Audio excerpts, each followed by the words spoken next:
네, 오늘 평양의 정치, 행정, 엘리트에 대해서 한번 설명을 드리려고 하는데요. 한번 엘리트라고 하는 개념부터 한번 우리가 생각을 좀 해볼게요. 특히 권력 엘리트 이야기할 때, 이게 엘리트를 평생 연구한 그 대가들, 학자들도 사실 엘리트의 개념이라고 하는 게 이거다라고 한마디로 합의해서 전 세계적으로 통용되는 개념이 사실 지금 없다고 보고 있습니다. 각 나라마다 그리고 시기마다 엘리트라고 하는 게 정의 내려지는 특징들이 좀 많이 있는데요. 이런 거 좀 한번 생각을 해보죠. 국회의원이라고 하면 다 권력 엘리트인가요? 선출직이니까 굉장히 다 중요하죠. 국회의원 한 명 한 명이 다 헌법기관이니까 굉장히 중요한 권력기관이고 엘리트임은 분명합니다. 하지만 우리가 사실상 좀 존재감도 미미한 국회의원들도 좀 많이 있고, 국가의 중요한 의사정책에 많은 영향력을 행사하지 못하고 사라져가는 국회의원들도 많이 봅니다. 그럼 그렇다면은 혹시 뭐 행정고시를 하는 5급 사무관이 있는데 그 사람은 이제 우리나라 행정 그 공무원 직급상 중간 정도에 딱 해당이 되는데 만약에 장관 보좌관, 수행 보좌관이에요. 그래서 장관이 모든 의사결정을 할 때마다 그 20대 초급 사무관한테 의견을 물어보고 그 사람의 의견이 상당 부분 반영되는 의사결정을 막 하고 있다. 그런 일이 혹시 벌어지고 있다. 그러면 어떤가요? 직급은 그냥 5급 사무관, 전체 공무원 사회에서 중간 정도밖에 되지 않지만 장관의 의사결정에 절대적인 영향력을 행사하고 있다면 우린 그 사람을 권력 엘리트라고 부를 수 있을까요? 없을까요? 이거 참 정의 내리기 쉬운 문제가 아닙니다. 그래서 전 세계에서 이제 그 엘리트를 공부하고 있는 여러 학자들이 있는데 각자의 좀 정의들을 가지고 권력 엘리트에 대해서 이야기를 좀 하고 있는 것 같습니다. 북한에서도 그리고 또 평양에서도 이 정치 행정 엘리트라고 하는 개념은 여러 가지 의미로 규정이 될 수 있을 것 같아요. 그래서 먼저 북한에서 이 엘리트라고 하는 말은 어떻게 쓰이는가를 한번 보기 위해서 관련된 용어, 간부라고 하는 말을 북한에서 쓰는데 그걸 어떻게 정의 내리고 있는지를 한번 좀 살펴보도록 하겠습니다.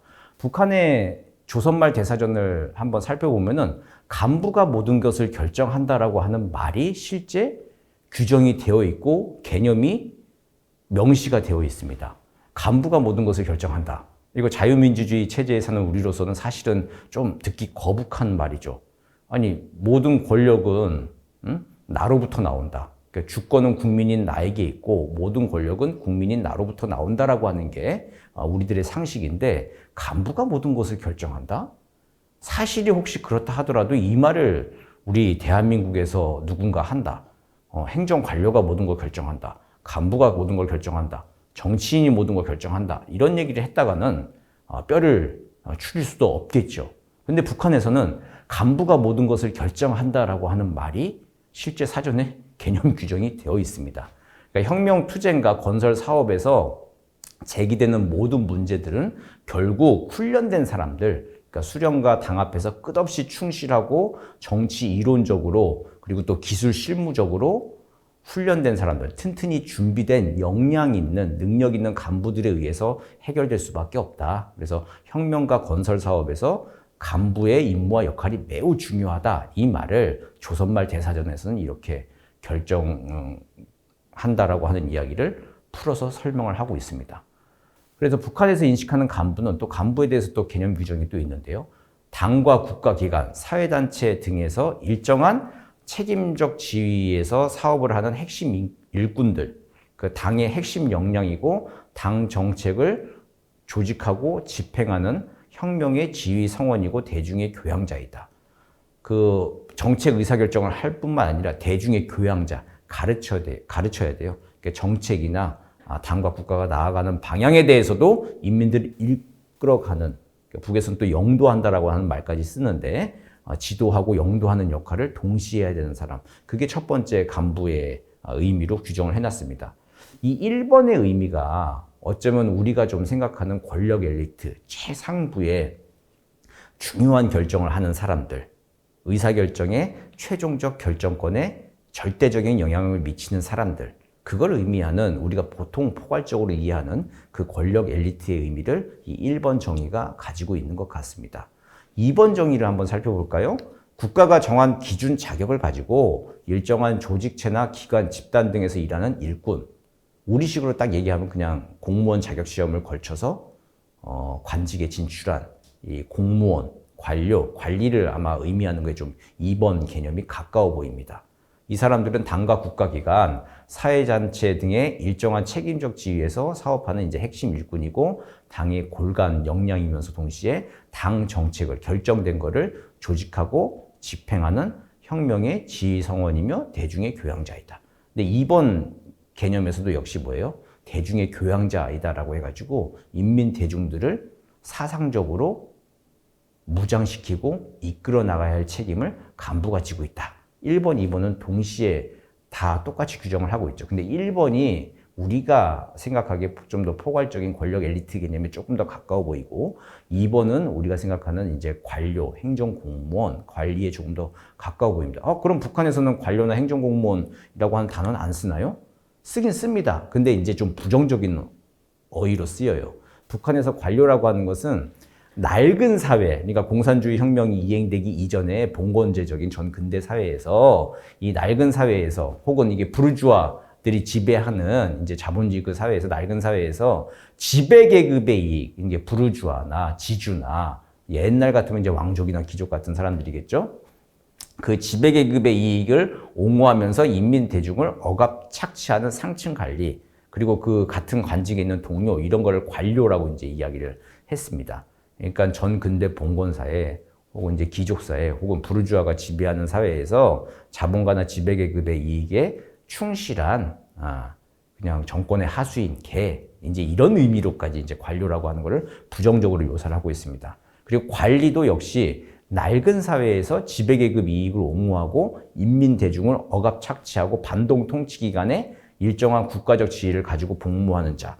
이건 그냥 공무원이잖아요. 우리가 생각했을 때 일정한 국가적 직위를 가지고 복무하는 자. 이제 이거는 우리가 생각하기엔 그냥 행정공무원 관리인데 이 관리도 어쨌든 지배계급, 그러니까 부르주아 지배계급들이 통치하고 있는 나라의 정부에서 거기에 직을 걸고 녹을 받으면서 일을 하면은 이 사람도 역시 이제 좀 부정적 의미의 관리로 이제 도매급으로 다시 넘어가는 걸로 북한에서 관료와 관리는 이렇게 부정적으로 의미를 사용하고 있습니다. 우리가 알고 있는 이제 공산주의 혁명 이론에 따르면은 이런 거죠. 그러니까 당정 국가잖아요. 당 국가 체제라서 이게 당이 국가 기관들, 행정 기관들보다 우위에 있는 게 이제 공산혁명에서 일반적으로 이야기하고 있는 국가 지배 체제이지 않습니까? 그러니까 당의 사상이 중요하고 일국 일당 원칙에 따라서 한 나라의 한 공산당이 이 부르주아 지배 체제, 그러니까 공산주의 유토피아가 오기 전에 완전한 공산주의 사회로 가기 전 단계에 이 부르주아 지배 문화와 지배 질서를 일소하기 위해서 이제 국가라고 하는 이제 행정 체계를 당이 지배를 하면서 이제 그 혁명화 과정을 해 나가는데 그런 당 국가 체제, 당이 지배하는 국가 체제, 당이 그러니까 행정을 지배하는 당정 국가 체제, 당 국가 체제, 당정 체제에서 그 당이 우위에 있을 수밖에 없는데 그 기존의 국가, 그러니까 자본주의 국가 체제에서 지배 계급, 부르주아의 지배 계급의 이익에 충실하던 관료나 관리는 부정적 의미를 묘사를 하고 있는 것이죠.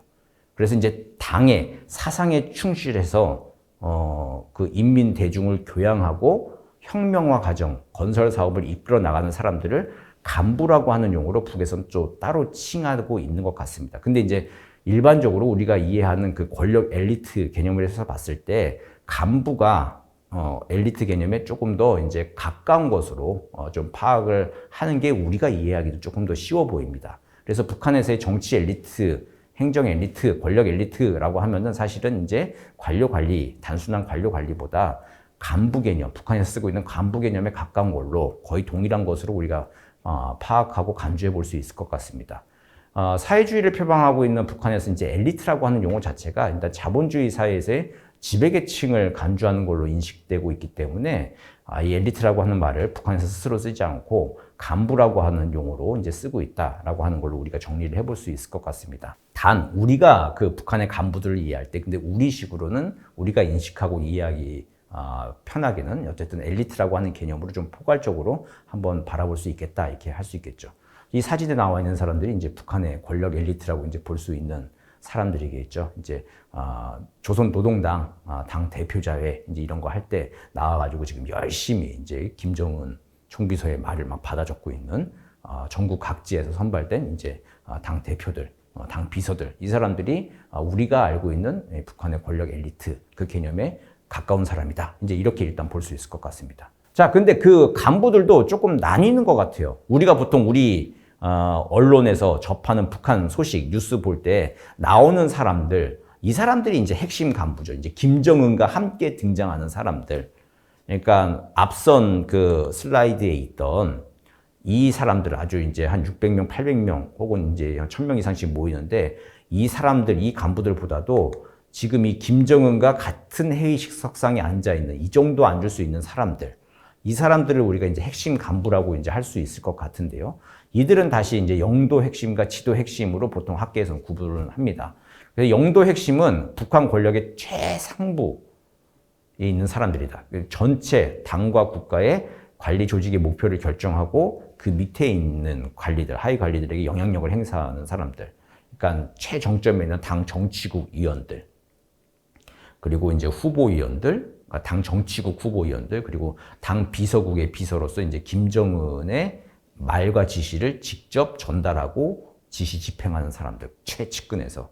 그리고 최고인민회의 의장, 그리고 총리나 부총리, 국방위원회의 이제 주요 간부들, 그리고 차수급의, 그러니까 원수, 대원수, 이제 이게 김정은 이제 쓰고 있는 칭호들이고, 이제 차수급의 장령, 아주 고위급 장성들이죠. 그리고 당의 부장들, 그러니까 노동당 본부의 부장들, 선전 선동부장, 뭐 조직지도부장, 뭐 이런 부장들. 이 사람들이 영도 핵심.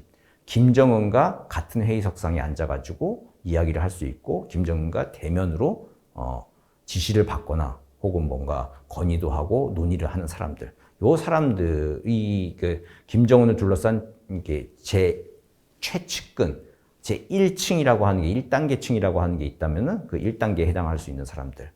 그리고 이제 그 바로 바깥에 있지만 완전히 이제 또 먼 곳도 아니고 2단계, 3단계까지는 아니고 1.5단계 혹은 2단계에 해당되는 영역들을 지도 핵심 이제 이렇게 또 볼 수 있을 것 같습니다. 그러니까 지도 핵심은 영도 핵심의 바로 아래 단계에 있으면서 영도 핵심이 결정한 정책 목표를 구체적인 정책으로 작성해서 집행하는 사람들.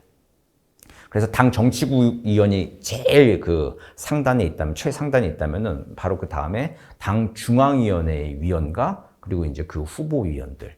그리고 이제 군의 원수 차수급은 아니고 이제 대장급. 그래도 이제 막강하죠. 군 대장급. 그리고 당 중앙위원회의 부장들. 그리고 부부장들. 그리고 도당의 각 광역 도당의 이제 책임 비서들. 그리고 내각의 상급. 그러니까 내각의 성. 그러니까 장관들이죠. 장관들. 그리고 내각의 부상들. 차관들, 그리고 중앙재판소장, 그리고 중앙검찰소장. 그러니까 우리식으로 따지면 이제 주요 법원장들, 그리고 검찰총장, 지검장들, 그 다음에 주요 대중단체장. 북한에서는 모든 인민들이 다 각 사회단체에 소속이 되어서 역할을 하잖아요. 그래서 사회주의, 애국주의 청년동맹, 그리고 뭐 직업근로자동맹, 뭐 이런 데에 주요 단체장들, 이런 사람들이 이제 바로 영도 핵심 아래에 있는 지도 핵심으로 이제 볼 수 있다. 이런 사람들 정도 돼야 우리가 김정은의 현지 지도 때 좀 수행도 하고 우리가 보는 북한 뉴스에 그래도 얼굴이 조금 이제 드러나는 사람들. 근데 이제 뭐 다 사실 다 구별하기 힘들고 북한 뉴스 하면 주로 이제 김정은을 위주로 보죠. 그런데 여기서 하나 조금 궁금한 게 있을 수 있어요. 김여정, 뭐 현송월 같은 아주 김정은의 최측근에 있는 사람들. 김여정 같은 경우는 또 지도 핵심, 직급에 상관없이 최고 권력자와의 그 거리, 그게 더 중요한 거죠. 김여정이나 현송월 같은 사람. 특히 김여정 같은 경우에는 로얄 패밀리 백두 혈통이죠. 직계 혈통이기 때문에 어떤 직급 자체가 중요한 게 아니라 김정은과의 그 거리, 얼만큼 지근거리에 있느냐. 이제 그 정도 급에서는 부부장급이라 하더라도 늘 김정은과 함께 움직이는 사람들은 이 직급보다도 이제 김정은과의 거리, 그리고 또 얼마만큼 가까이서 또 자주 나타나느냐 아니냐에 따라 가지고 그 중요도가 조금 달라지는 또 특수한 부류도 존재한다. 여기도 이제 근데 무시할 수 없는 아주 명실상부한 이제 권력 엘리트 중에 엘리트라고 이제 이렇게 볼 수가 있겠죠. 자, 그럼 오늘 우리의 주제는 평양이에요. 평양. 북한 전반적으로 봤을 때 이게 정치 행정 엘리트, 권력 엘리트들은 이제 이런 칭의를 이루고 있고 이렇게 성격 규정을 할 수 있다라고 하는 걸 우리가 이제 봤는데, 그럼 이제 오늘의 주제인 평양의 정치 행정 엘리트, 이건 누구냐라고 하는 거죠. 이건 어떤 물음에 대한 답이어야 하냐면은 평양을 실제 움직이는 사람들은 누구고 그들은 어떠한 조직과 기관에서 일하고 있는가라고 하는 거. 이제 이게 오늘의 좀 중요한 질문입니다. 이 사진은 이게 평양에 있는 조선노동당 본부청사인데요. 이게 몇 해 전에 우리 언론에 처음으로 이제 공개된 이제 모습입니다. 근데 평양이 북한의 수도이다 보니까 중요한 모든 국가 기관은 다 평양에 있는 게 사실이에요. 우리도 지금 이제 세종에 정부청사가 좀 옮겨가고 서로 나눠가지고 좀 분권을 좀 해놨지만 그 전까지는 서울에 거의 모든 게 다 있었잖아요. 그 조금 더 떨어진 게 어디였어요? 과천 정부청사 이제 그 정도였죠. 그러니까 지금은 서울, 과천, 세종에 거의 대부분 또 이제 나가서 이제 떨어져 있긴 하지만 과거 우리의 서울을 생각해 보시면 될 것 같아요. 서울에 거의 모든 중요한 권력기관은 다 모여 있는 겁니다. 그것처럼 이제 평양에 북한의 모든 주요 기관이 다 몰려 있다라고 하는 걸로 보시면 될 겁니다. 그래서 이 평양에 있는 모든 국가기관의 권력기관 엘리트들을 살펴보는 것, 이거는 사실은 조금 오늘의 주제하고는 약간 좀 범주가 다릅니다. 평양 소재 기관의 목록들하고 그리고 평양에 있는 그 기관에서 있는 책임자 목록들, 그 권력 엘리트들을 정리하는 거는 사실 북한 정치 행정 엘리트 전반을 연구하는 거에 좀 가깝습니다. 그래서 오늘의 구체적인 질문은 뭐냐면은 평양에 딱 직접적으로 연관된, 평양에 운영하는데 직접적으로 연결된 평양을 움직이는 사람들이 누구고 그 어떤 조직과 기관이 있고 거기에 책임자들은 누구인가라고 하는 걸 오늘 한번 쭉 살펴보는 게 오늘의 이제 중요한 과제입니다. 기존의 북한 엘리트 연구라고 하는 것은 대부분 이제 김일성, 김정일, 김정은 시대로 이어지면서 권력 엘리트들이 어떻게 이제 변천을 해왔는가, 변동을 해왔는가라고 하는 그 양상을 좀 보는 거거나 아니면 김정은의 현지 지도 같은 거에 누가 따라왔는가를 이제 쭉 시기별로 분석을 해요. 그래서 최고 지도자의 뭐 엘리트 집단 운용 특징과 그 최고 지도자인 김정은으로부터 뻗어나가는 그 관계망 같은 거. 그러니까 최고 지도자 김정은을 중심으로 해가지고 엘리트들이 어떤 관계를 맺고 움직이는가라고 하는 그 동학, 다이내믹, 이제 이걸 연구하는 게 북한 엘리트 연구의 대부분의 이제 주류였습니다.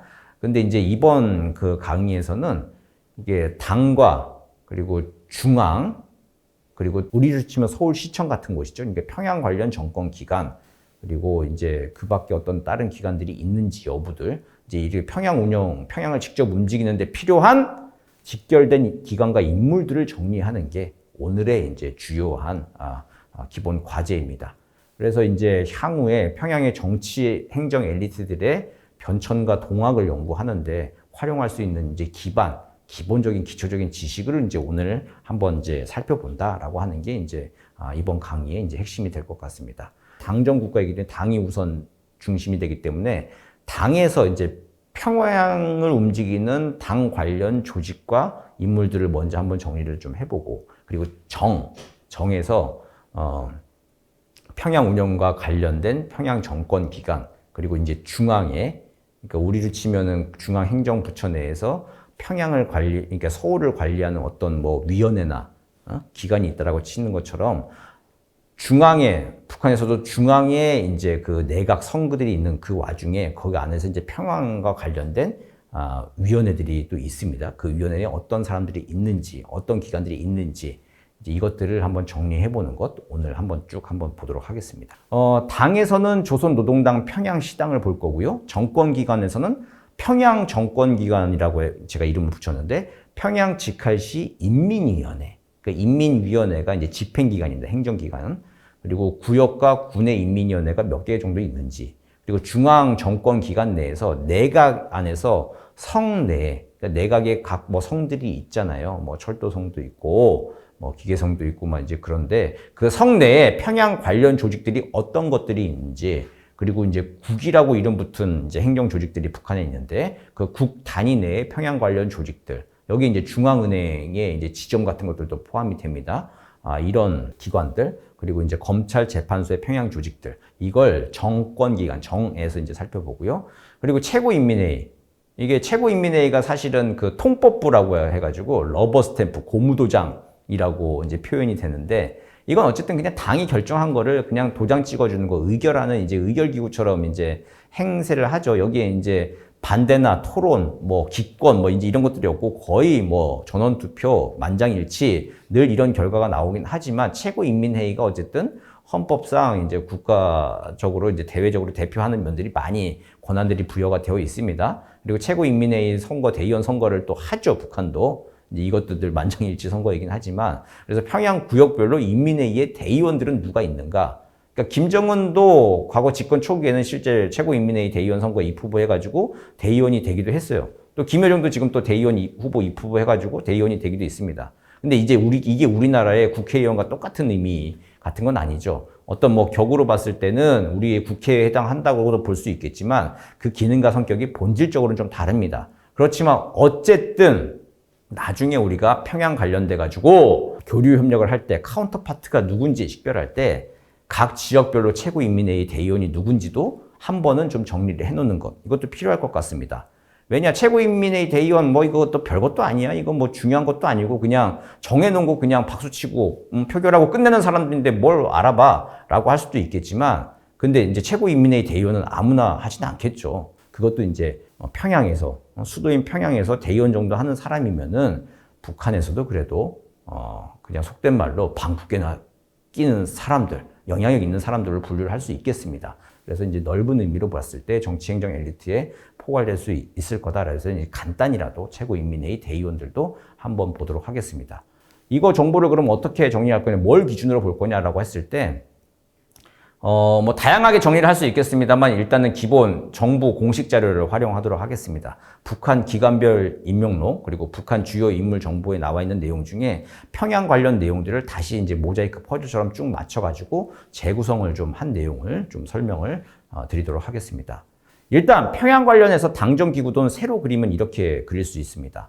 그러니까 보통 우리가 그 정부 교과서나 아니면 이제 북한 관련 이해 뭐 강좌들을 볼 때 김정은을 중앙에 놓고 당과 정 사이에 이제 김정은이 양쪽을 다 통할하고 있는 모습에 이제 중앙 집중화된 중앙 그 당정 기구들을 우리가 좀 보기도 합니다. 근데 이제 평양 관련돼서 당정 기구들을 따로 그리면은 이런 모습으로 정리가 될 수 있을 것 같아요. 당에서는 이제 평양 직할시당 책임비서 그리고 직할시당 내에 이제 책임비서를 보좌하는 비서들 21명이 있고 그리고 17개 구역과 2개 군, 강남군, 강동군에 거기에 비서 책임지는 이제 그 지역 비서가 이렇게 있는 체제가 평양 관련 당의 기본적인 어쨌든 수직적인 체계입니다. 그럼 그러니까 국가기관에서는 그럼 뭐가 있느냐? 중앙정권기관, 그러니까 내각에서는 평양건설위원회 위원장이 있습니다. 평양건설위원회라고 하는 따로 별도의 좀 위원회가 있습니다. 그리고 평양건설위원회 내에 그 당 책임비서, 여기 책임지는 이제 당 책임비서가 1명이 있고, 산하위원장에 2명 있고, 국장 3명, 소장 2명 정도가 있는 걸로 지금 현재 우리 정부는 파악을 하고 있습니다. 그리고 평양정권기관, 이거 우리 지방자치를 하고 있으니까 이게 서울시청하고 같은 거냐라고 할 수도 있겠는데, 같기도 하고 다르기도 합니다. 서울시청하고 딱 카운터파트가 훨씬 될 수가 있느냐라고 하기에는 반은 맞고 반은 틀리다고 이제 이야기를 할 수는 있습니다. 그러니까 평양 정권기관이라고 해서 평양 직할시 인민위원회라고 해서 평양의 이제 행정을 통할하고 집행하는 그 행정부서가 있는데 거기 1부위원장이 1명 있고 위원장을 보좌하는 부위원장이 이제 22명이 있습니다. 이게 이제 우리의 어떤 뭐 시청, 구청에 이제 해당되는 이제 역할들을 하는 건데, 근데 여기가 자체적으로 뭔가 주도적인 그 의사결정을 내리고 지도적인 지침을 가지고 독자적으로 행동한다. 그렇게 보기는 좀 어려워요. 당의 지배를 받습니다. 평양 직할시당 책임비서의 관할과 통제 아래 그 지위를 받는 구조로 되어 있습니다. 당과 정의 관계라고 하는 게 당이 우위에서 정을 통제, 관할하는 이제 그런 기본 시스템이기 때문에 만약에 서울시가 뭐 평양시와 뭘 한다라고 했을 때 평양 직할시당 책임비서가 먼저 얘기를 하고 평양시당과 이제 주요한 결정들을 하고 실제 뭐 집행을 하고 구체적으로 뭘 할 때는 또 평양 정권기관인 평양 직할시 인민위원회랑 또 일을 또 해야 될 경우가 생길 수 있고 그때 아마 좀 다른 일들이 펼쳐질 것 같다. 이제 이렇게 이해가 됩니다. 그러니까 평양 관련 당정 기구도 세부 안들을 좀 보면 당 밑에 이렇게 직할시당 책임 비서가 있고 그다음에 직할시 당비서 21명 있고 이제 각 구역별로 17개 구역 그리고 2개 군에 각 지역의 별 비서들이 있습니다. 이 사람들 밑에 수많은 이제 또 국가, 가와 또 이제 밑에 행정을 보는 이제 그 당원들, 조직들이 또 있습니다. 거기서 이제 주요한 지역의 일들의 의사결정을 하고 지침을 내리고 아까 말했던 거 뭐죠? 간부의 중요한 역할, 인민 대중의 교양자 역할. 이거를 이제 당이 상당 부분 많이 중요하게 당 간부들이 수행을 합니다. 그리고 정 부분에서 중앙정권기관은 평양건설위원회 위원장이 그나마 이제 그 가장 평양과 직결된 이제 독자적인 기관의 위원장이 하나가 좀 있고 바로 그 밑에 이제 뭐 수직적으로 명령을 받고 지시 감독을 받는 건 아닙니다만은 표시상 이렇게 해놓으면 기계공업성부터 해가지고 대외경제성 그리고 국가비상방역사령부 등등등 해가지고 이 여러 성에서 평양 관련 조직들을 두고 평양 관련 운영에 관여를 하고 있습니다. 그리고 가로 안에 있는 숫자가 뭐냐면 기계공업성 내에 평양 관련 기관, 국이나 부서의 이름이 붙어 있는 것들이 몇 개나 있는 걸 제가 다시 정리를 한 건데 기계공업성 내에 평양 관련 일을 하는 부서가 지금 1개 있는 걸로 파악이 됩니다. 그리고 보건성 같은 경우에는 4개, 그리고 철도성 같은 경우에는 3개. 그러니까 철도성 같은 경우에는 이제 3개가 있지만 여기 이제 평양 철도국이라고 해가지고 굉장히 많은 평양 역장부터 해가지고 굉장히 또 많은 이제 집행기구의 이제 간부들이 또 근무를 하고 있습니다. 그리고 평양 정권기관에는 평양 직할시 인민위원회 위원장이 있고 그 밑에 해가지고 여러 국이 쭉 있죠. 평양 직할시는 이게 서울시청 밑에 여러 국가, 실국, 과들이 막 있지 않습니까? 이런 것처럼 평양 직할시 인민위원회 집행기관 내에도 여러 국들이 좀 존재를 하고 있고요. 그리고 그 밑에 각 구역별 군인민위원회들이 다 소재가 되어 있다라고 이렇게 보시면 될 것 같습니다. 평양시당 기구들을 조금 더 세부적으로 이어서 좀 보면은 평양 직할시당 책임비서 김수길 아래 당 비서 21명과 조직부 비서 1명, 그리고 부장이 한 15명 있어요. 그리고 그 부장 밑에 부부장도 한 13명 있고 과정도 한 3명 있는 걸로 지금 현재 우리 정부는 파악을 하고 있습니다. 그리고 각 구역별로 지금 책임비서들 이름을 한번 쭉 써놨는데 파악이 안 되는 곳도 있긴 있습니다. 이걸 북한이 그 당과 정의 그 기구도나 관련 인물들을 딱 정리해가지고 대외적으로 공표하고 이제 이런 게 아니라 조각조각 이제 모아가지고 이제 매년 업데이트를 이제 해나가는 건데 불명으로 파악이 안 되고 있는 그런 구역의 책임 비서들도 물론 또 있습니다. 자, 그럼 이 평양시당의 김수길이라고 하는 책임 비서는 어떤 인물이냐? 중요한 인물이죠. 중요한 인물인데 뭘로 유명하냐? 평양시당 책임 비서를 2번 맡았어요. 그걸로 좀 유명합니다. 원래 2014년부터 2021년 1월까지 한번 평양시당 책임비서를 한번 했습니다. 우리식으로 따지면 딱 맞지는 않습니다만 어쨌든 서울시장과 플러스 알파의 그런 역할들을 했던 거죠. 그러다가 이제 2022년 12월부터 다시 평양시당 책임비서로 컴백을 했는데 1950년에 출생한 걸로 알려져 있어요. 군인 출신인데 92년도 4월 달에 인민군 소장으로 진급하면서 공식 기록에 등장하기 시작했습니다. 근데 우리한테 알려진 게 이제 한 30년 정도가 조금 넘은 사람인 거죠. 그러다가 이제 2010년도에 인민군 중장으로 진급을 하고 2013년도에 인민군 총정치국 조직국 부국장을 맡으면서 북한군의 전반적인 조직 생활을 지도 관리하는 역할을 하면서 이제 눈에 들어오기 시작합니다. 그리고 2013년 5월 달에 총정치국장이던 최룡해의 방중에 국제부 부부장 자격으로 동행을 하기도 했습니다. 그러다가 2014년도에 이제 중요한 자리에 이제 승진을 한 건데 2014년도 4월 달에 장 정치국 회의에서 평양시 책임비서로 임명이 됩니다. 그리고 쭉쭉 승진을 해요. 2016년도 5월 달에 조선노동당 7차 당대회에서 정치국 후보위원으로 아까 정치국이 굉장히 좀 중요하다고 말씀드렸죠. 거기 후보위원까지 진출을 합니다. 이때 당의 이제 비서 직함이 위원장으로 개편이 잠깐 됩니다. 그래서 김수길 직함도 잠깐 평양시당 책임비서에서 평양시 당위원장으로 바뀌어서 이제 사용을 했습니다.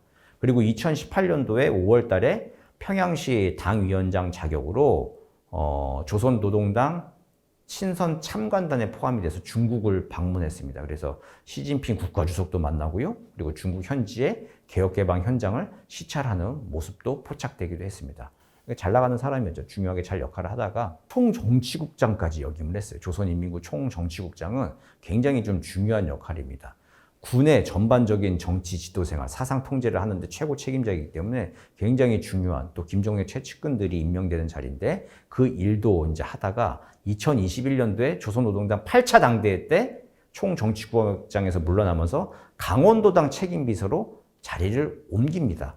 야, 그러면 야, 이거 이 사람 그럼 잘린 거 아니야? 사실상 그냥 하방, 강등된 거 아니야? 라고 보는데, 근데 이제 그렇지 않은 게 강원도라고 하는 게 북한에서 굉장히 좀 특별한 상징적인 의미가 있는 지역입니다. 그러니까 강원도 정신, 자력갱생 정신의 상징과도 같은 곳입니다. 아주 어려운 와중에 강원도 정신으로 이제 고비를 넘긴다. 이제 이런 것들을 북한의 선전선동에서 많이 활용을 하고 있는데, 그 강원도 정신이라고 하는 것, 그리고 또 강원도의 건설, 관리, 개척, 이제 이런 것들, 관할하는 강원도당 책임비서가 되었다라고 하는 거, 이거 뭐 꼭 하방되었다, 강등됐다라고 볼 수 있는 건 아니죠. 특히 또 강원도에는 김정은이 자주 찾는 원산이라고 하는 곳이 있어가지고, 그 강원도라고 하는 게 북한에서는 굉장히 좀 특별한 의미를 좀 가지고 있습니다.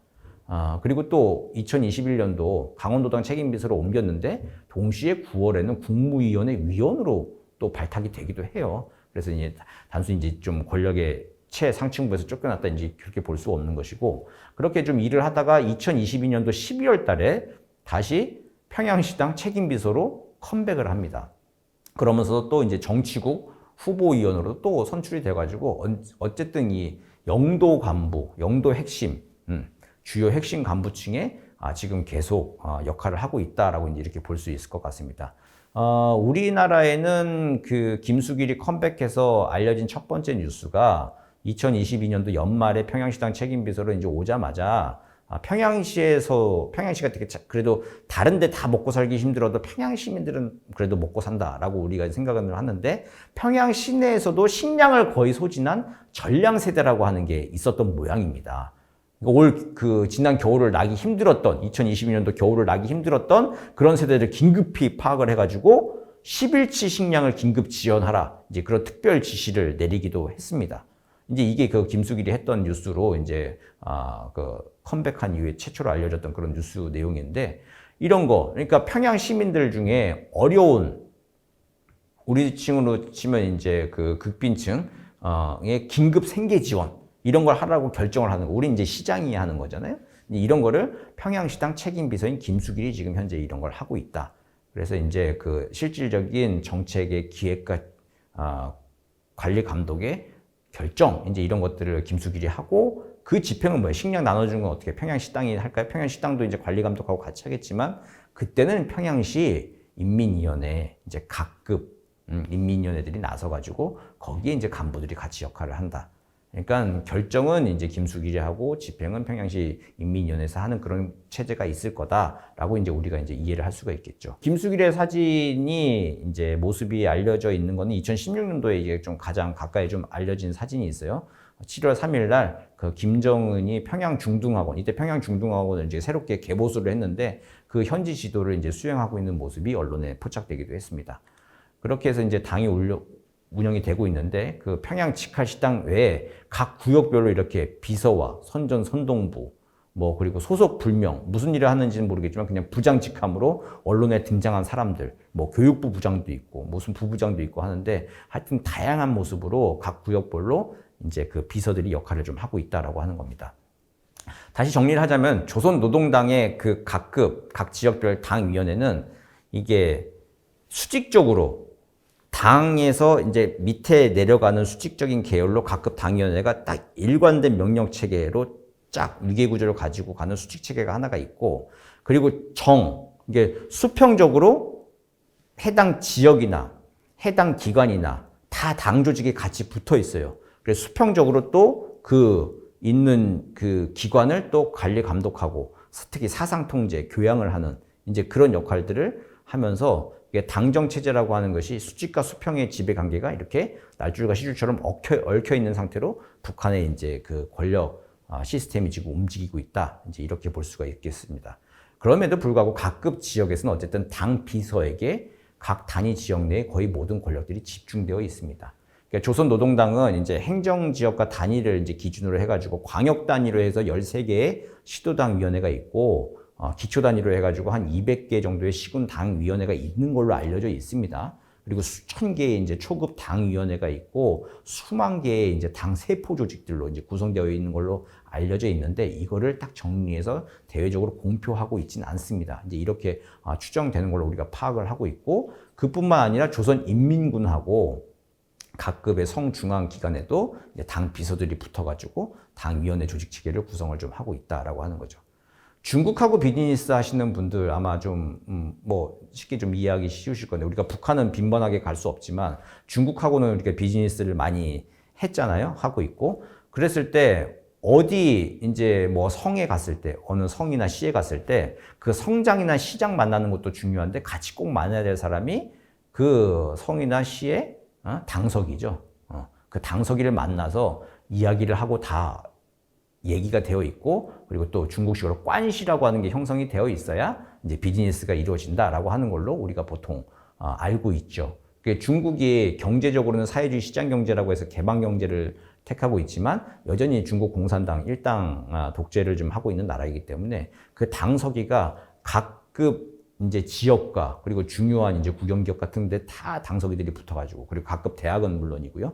거기 당서기들이 붙어가지고 통제를 다 합니다. 이제 이런 수직적이고 동시에 또 당이 수평적이면서도 수직적으로 또 해당 기관들을 관리 감독하는 게 이제 공산당 체제의 기본적인 이제 시스템인데 북한에서도 이 시스템이 고스란히 지금 이제 조직상 보면은 살아남아 있다. 이런 방식으로 운영이 되고 있다라고 볼 수 있겠습니다. 그래서 이 조직 체계의 원리에 입각해서 옆에 표에 보시는 것처럼 책임 비서하에서 각 구역별로 여러 가지 일들을 하는 부장들 그리고 소속 불명이라서 뭔 일을 하는지 모르지만 어쨌든 부장 직함을 달고 나타난 사람들이 각 구역별로 몇 명씩 수명씩 이제 따라서 나오는 것들이 파악이 된다라고 하는 겁니다. 자, 그다음 이제 그러니까 당은 이 정도로 보고요. 행정기관들 정을 한번 좀 볼까요? 그러니까 평양 관련된 걸 이제 평양 정권기관이라고 우리가 이제 딱 봤을 때 평양 직할시 인민위원회 위원장, 이게 체이타라고 하는 사람이 지금 현재 맡고 있는 걸로 파악이 되는데 평양 직할시 인민위원회 이제 최이태 위원장 아래 1부위원장 1명과 또 이제 그 부위원장과 위원장을 보좌하는 부위원장단이 한 22명 정도가 있는 걸로 알려져 있습니다. 그리고 지구계획위원회부터 해가지고 그 수도건설지휘부, 뭐 별의별 이제 피복 관리하는 곳 등등, 그리고 여객운수관리국, 상하수도관리국 등등등 우리 서울시청 내에 여러 실국이 있는 것처럼 이렇게 실국들이 갖춰져 있다라고 하는 겁니다. 그리고 구역과 군인민위원회 이제 20개가 있고 구역별로 또 뭐냐 협동농장경영위원회라고 하는 게 또 한 24개 정도가 평양시 내에 이렇게 산재돼 있습니다. 그리고 시인민위원회 산하 조직으로 한 61개 정도의 조직들이 평양 운영에 직간접적으로 연결되어 가지고 지금 현재 기관이 갖춰져 있고 여기에 이제 각 뭐 부장, 국장 이제 이런 이름들을 달고 있고 여기에 또 역시 이제 당비서들이 붙어가지고 또 사상 통제를 하고 있는 이런 상황으로 지금 정이 운영이 되고 있다 이제 이렇게 볼 수 있겠습니다. 중앙정권 기관으로 좀 보시면은 중앙정권 기관에서는 이게 성이에요. 그러니까 우린 지방자치단체를 하기 때문에 이제 지방의 시청, 구청들이 있잖아요. 그거 말고 중앙부처 이제 개념으로 좀 보시면 될 것 같은데 이걸 중앙정권기관이라고 이름을 붙였을 때 중앙정권기관 내에 평양건설위원회라고 하는 별도의 위원회가 있습니다. 이 평양건설위원회가 이제 편의상 이렇게 평양건설위원회가 가장 직접적으로 연결이 되어 있어서 이 평양건설위원회를 제일 상단에 위치를 시켰습니다만 이게 딱 지금 수직적으로 이렇게 뭔가 지시를 내리고 통화를 하고 조정 체계를 한다라고 하는 게 아직은 확인되지는 않았어요. 근데 어쨌든 우리의 이해의 편의상 평양건설위원회 위원장을 제일 윗단에 좀 놨을 때 이 조석호라고 하는 사람이 지금 맡고 있는 것으로 알려져 있는데 이 평양건설위원회 위원장 조석호가 있고 여기 이제 당 책임비서 1명 그리고 산하위원장 2명이 있고 그 밑에 이제 국장 3명과 소장 2명이 있는 것으로 이제 지금 파악이 되고 있습니다. 그리고 각 성별에 기계공업성, 대외경제성, 도시경영성, 문화성, 보건성, 상업성, 석탄공업성, 육해운성, 정보산업성, 철도성, 중앙은행, 그리고 국가관광총국, 국가설계총국, 수도여객운수지원국, 출판지도국, 혁명사적지도국, 기상수무국, 대외봉사국, 국가비상방역사령부, 이건 이제 코로나 때 생긴 겁니다. 평양국제세기술정보센터 해가지고 이 내각의 성급 부서가 한 43개 정도의 성급 부서가 있는데 그 중에 이제 한 10개의 부서에 평양 관련 조직이 되어 있고 그것들이 주로 평양건설, 보건, 상업, 지금 한번 우리가 열거를 해봤잖아요. 정보 최신, 철도 관련, 그러니까 평양 인민들의 생활에 직접적으로 연결된 것들을 챙기는 그런 행정기관들이 현재 산재가 되어 있습니다. 특히 이제 그 철도성 같은 데가 지금 평양 관련 산하기구 수가 한 3개 정도로만 표시가 되어 있는데 가장 많은 데가 수도 여객 운수 지원국으로 이제 편제가 좀 되어 있잖아요. 근데 철도성이 3개밖에 없으니까 수도 여객 운수 지원국보다는 좀 적은 거 아니냐라고 이제 볼 수도 있겠는데 실제 내용을 세부적으로 뜯어보면은 철도성 내에 굉장히 평양 철도국 해가지고 그 국 산하에 평양 역장부터 해가지고 굉장히 많은 그 조직과 인력이 상당수 배치가 되어 있습니다. 그리고 수도 여객 운수 지원국은 이제 버스, 지하철 이제 이런 것들을 관리하는 곳인데 거기도 당연히 이제 평양 관련 산하 기관수가 많을 수밖에 없죠. 평양이 이제 수도이고 거기에 많은 인민들이 살고 있고 거기에 이제 버스나 전철, 대중교통 체계들이 가장 그래도 좀 잘 돼 있는 곳이기 때문에 그걸 또 관리하기 위해서는 수도 여객 운수 지원국에 상당 부분의 조직과 인력이 배치될 수밖에 없겠다라고 하는 거죠. 그리고 평양 인민의 삶이라고 하는 게 굉장히 또 중요하잖아요. 그러다 보니까 상업성의 중앙도매관리소 그리고 중앙상업관리소 산하에 품목별로 구역별로 아주 촘촘하게 이제 조직이 되어 있는 모습을 볼 수가 있습니다. 그러니까 세부적으로 지명관계상 모든 것들을 지금 다 담지 못했지만 어쨌든 그 안에 거의 품목별로 뭐 인민생활 품목들 이제 아주 세부적인 품목별로 이것들을 다 의복, 피복 뭐 관리하는 것들 뭐 이제 이런 것들을 관리하는 것들이 다 품목별로 그리고 이걸 또 다 구역별로 분배하고 이제 관리하는 이제 이렇게 평양 인민들이 이제 어디 가까운 곳에 물건을 구하러 이제 판매소 갔을 때 쉽게 유통이 될 수 있는 걸 일상적으로 계속 관리하는 것이 이 상업성에서 이제 또 맡아서 평양을 특별 관리를 하고 있다. 이 모습 우리가 또 볼 수 있습니다. 그리고 중앙은행이나 이게 국 단위에서도 한 25개 정도 조직이 식별되는데 거기서도 이제 중앙은행의 이제 평양 지점들 이제 이런 것들이 좀 보이고 있고요. 아까 말씀드린 대로 또 평양 주민 교통에 관련돼 가지고 아주 특별하게 중앙정보기관에서 신경을 써서 관리를 하고 있는 모습, 이제 그 조직을 파악하면 우리가 볼 수가 있습니다.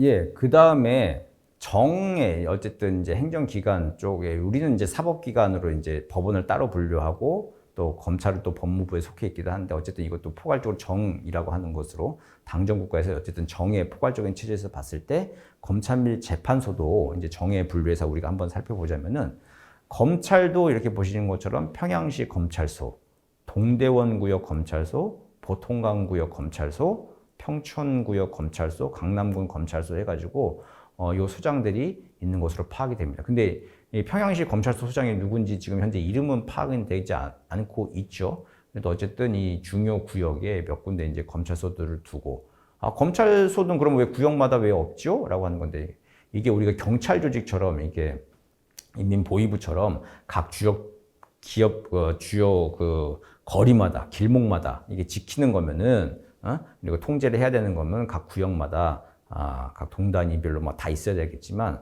검찰이라고 하는 것은 어쨌든 범죄자를 조사해서 이제 기소를 하는 곳이잖아요. 그것이 이제 각 지역별로 다 있지는 않고 이게 우리 뭐 서울중앙지검 있고 그리고 또 뭐 지원들이 지청들이 있고 이제 한 것처럼 그런 것처럼 여기도 이제 평양시 검찰소가 중앙에 좀 있고 동대원구역, 보통강구역, 평촌구역, 강남군에 지금 현재 검찰소가 있는 것으로 파악이 된다라고 하는 겁니다.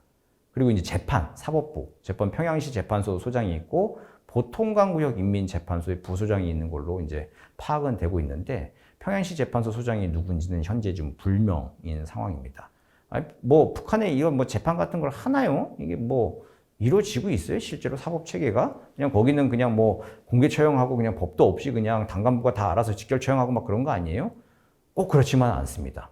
평양도 나라고 한 2천만 명 이상의 사람들이 그래도 예측 가능한 사법 시스템 내에서 이게 좀 정해진 어쨌든 일정한 기준에 따라 가지고 벌도 받고 그리고 또 사법 처리를 대상이 되기도 하고 이제 이런 일들이 좀 펼쳐지고 있습니다. 물론 상당 부분 다 거의 다 당이 결정을 하는 거고 결정된 사항들을 이제 검찰소나 인민재판소가 조금 집행을 하는 측면이 가까워 보이긴 합니다만 어쨌든 검찰과 재판소를 통해서 법이 정한 바에 따라서 절차에 따라서 이제 재판도 받고 그리고 수사도 이루어지고 있다. 이제 이렇게 보시면 되죠.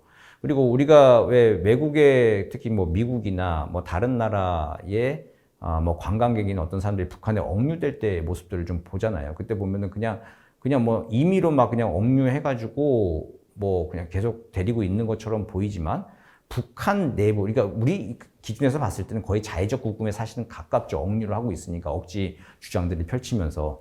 그렇지만 이제 북한 나름대로의 논리로 보면은 그들은 그들의 법령 체계에 따라서 이 사람이 뭐 공화국 영토 침범을 저질렀다라고 하는 것들을 재판 과정을 거칩니다. 이것들을 이제 외신을 통해서 보여주고 하는 사례들이 종종 있죠. 이럴 때 재판소들이 좀 있고 재판이 실제 집행되기도 합니다.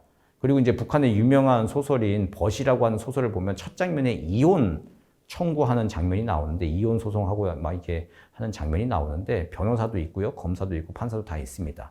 근데 북한에서는 또 합의 이혼이라고 하는 게 없기 때문에 다 재판을 통해서만 좀 이혼을 해야 돼요. 근데 과거에는 이혼이라고 하는 게 굉장히 좀 흠이 없고 사람들이 다 안 하고 어쨌든 뭐 우격다짐으로 살고 하는 모습들이 많았는데 최근 보고에 따르면은 이혼 청구도 상당 부분 좀 많아졌다고 합니다. 그래서 이제 평양시에 또 재판소들도 좀 많이 바쁘지 않을까 이제 그런 추정은 한번 해봅니다.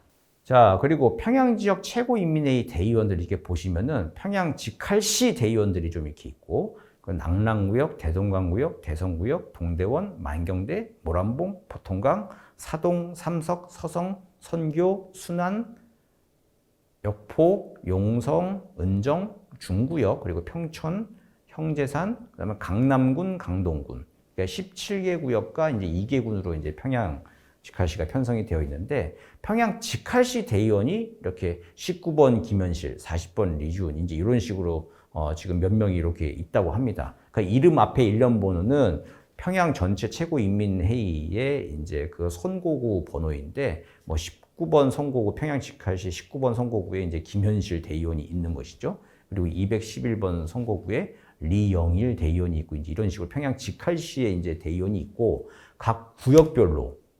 180-28-8 선거구에 차명렬 이제 대의원이 있고 뭐 이제 이런 식으로 각 구역별로 또 이게 대의원들이 나눠져 있습니다. 근데 보시면은 이 없는 데들 있죠. 대성구역이나 동대문구역처럼 파악이 안 되거나 없는 것으로 이제 나타나는 대의원 구역들도 있습니다. 그러니까 이게 우리의 이제 그 직접 선거 체제, 그러니까 우리 국회 그리고 지방의회들은 뭐예요?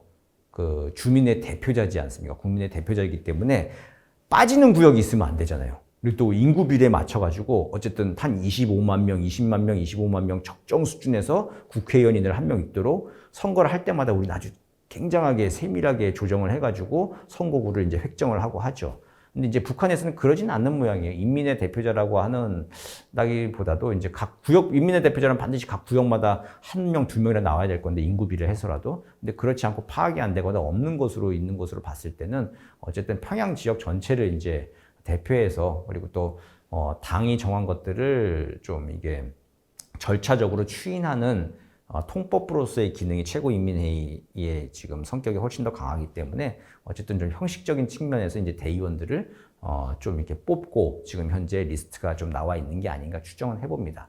그런데 아까 말씀드린 대로 이 대의원이라고 하는 사람들도 아무나 대의원 하는 건 아니지 않겠습니까?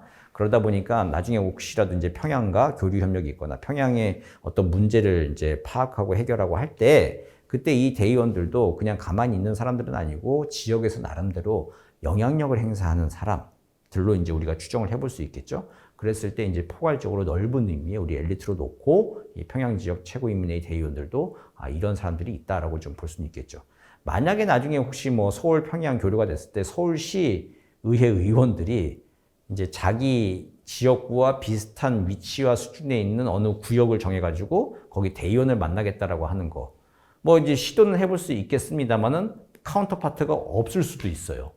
그리고 그 대의원을 만난다라고 하는 게 뭐 어쨌든 좀 그 교류 협력을 확대하는 데 있어서도 의미는 있겠지만 실질적인 뭔가 프로젝트를 진행하고 할 때는 과연 실효성이 있을까? 그건 아직 의문의 여지가 많습니다. 오히려 이제 평양시 당과 이야기하는 게 실질적인 교류 협력에 있어서는 뭔가 사업을 벌이게 된다면은 이제 이게 훨씬 더 직결되는 문제를 풀어나갈 수 있는 키를 가진 곳은 평양시 당과 그리고 당과 붙어 있는 평양시 인민위원회겠다. 이제 이런 생각을 좀 해보게 됩니다. 자, 이렇게 기본적인 당 정의 내용을 좀 살펴봤는데 오늘 지명관계상 사회주의 애국청년동맹, 조선직업총동맹, 조선농업근로자동맹, 조선사회주의 여성동맹의 평양시 조직을 다 정리해서 말씀드리진 못했습니다. 시간 관계상. 근데 여기 엄청나게 많은 조직들이 있습니다. 그러니까 정부의 자료들 살펴보면은 엄청나게 많은 조직과 그 관련된 엘리트들이 있습니다. 이 사람들도 뭐냐면은 평양 인민들의 일반적인 생활들, 일상생활들에 상당히 침투해가지고 영향력을 행사하고 있는 사람들입니다. 이 사람들도 쭉 많기 때문에 만약에 우리가 평양시와 뭔가 나중에 그 통일 과정이나 뭐 남북 교류가 심화돼가지고 뭐 이런 일들을 할 일이 있다라고 친다면 직업별로, 직능별로, 기능별로 봤을 때는 여기 오늘은 다 설명드리지 못한 이 사회주의 애국청년동맹, 조선직업총동맹, 농업근로자동맹, 사회주의 여성동맹 이런 곳에 이제 관계자들과 접촉을 하는 것도 어쩌면은 이제 효율적인 이제 카운터파트 선별 방법이 될 수 있겠습니다. 그래서 평양 엘리트들의 내용을 조금 더 살펴보면은 북한 체제 특성상 당을 중심으로 해서 정치 엘리트가 압도적인 우위를 보고 있는 건 우리가 한 번 더 확인을 했습니다. 그런데 이렇게 상층부의 엘리트 몇 명만 있고 끝나는 게 아니라 하층부에 평양과 관련돼 가지고 상하 수도, 수도 뭐 그리고 또 수도 그리고 또 전철, 철도 관련돼 가지고 굉장히 많은 조직과 기관이 있는 것으로 우리가 파악을 좀 할 수가 있습니다. 볼링장 운영하는 간부들도 있고요. 골프장 운영하는 간부들도 있고 온실 운영하는 간부들도 있습니다. 공원에 굉장히 좀 중요한 곳들이기 때문에 정치 선전 면에서 평양이라고 하는 도시가 이제 극장국가 평양, 북한에서 극장도시 평양을 운영하는데 여러 이제 그 선전물과 체제, 그 건축물들 이런 거 중요하기 때문에 그거에 관련된 조직과 인력들도 상당 부분 굉장히 많은 거를 실제 확인해 볼 수가 있습니다. 그래서 기존에 우리가 이제 북한 권력 엘리트 하면 이제 최고 지도자를 중심으로 놓고 정치적인 다이내믹스, 정치적인 동학관계만 이제 우리가 주로 보아왔는데 이걸 좀 벗어나서 이제 하부 단위에서 지역 단위에서 다양한 정치 행정기관과 간부들, 그러니까 우리식으로 하면 엘리트, 권력 엘리트 중심으로 새롭게 북한을 또 평양을 바라볼 수 있는 방법도 있겠구나라고 하는 거를 좀 우리가 좀 한번 확인할 수 있겠습니다. 그래서 이제 아까 말씀드린 대로 오늘 이제 시간 관계상 다 설명드리지 못한 이제 주요한 당, 외곽 및 사회단체의 엘리트에 대한 이제 정리와 연구를 진행할 수도 있고요. 그리고 또 여러 연구 질문들을 던져볼 수도 있겠죠. 북한이 사상교양을 막 강조하고 있는데 실제 북한의 간부 목록들을 이렇게 보다 보면 평양의 역사 사적기관 담당자들 그 간부들이 공석인 경우가 꽤 있어요. 왜 그럴까? 좀 궁금해지죠. 사상교양을 강조하면 역사 사적 문화지에 거기 굉장히 좀 중요하고 똑똑한 사람들을 앉혀서 잘 관리를 해야 될 건데 공석인 경우가 꽤 있습니다. 이게 왜 그러지? 라고 하는 거 한번 우리가 연구해 볼 수도 있는 거고요. 그리고 이제 어떤 특정 기간 딱 정해놓고 그 해당 기간에 과거에 누가 담당했고 지금은 누가 하고 있고 이제 이런 것들 변천사를 쭉 정리하다 보면은 그러면 이 사람이 이걸 맡은 다음에 당의 다른 주요 보직으로 갔더라.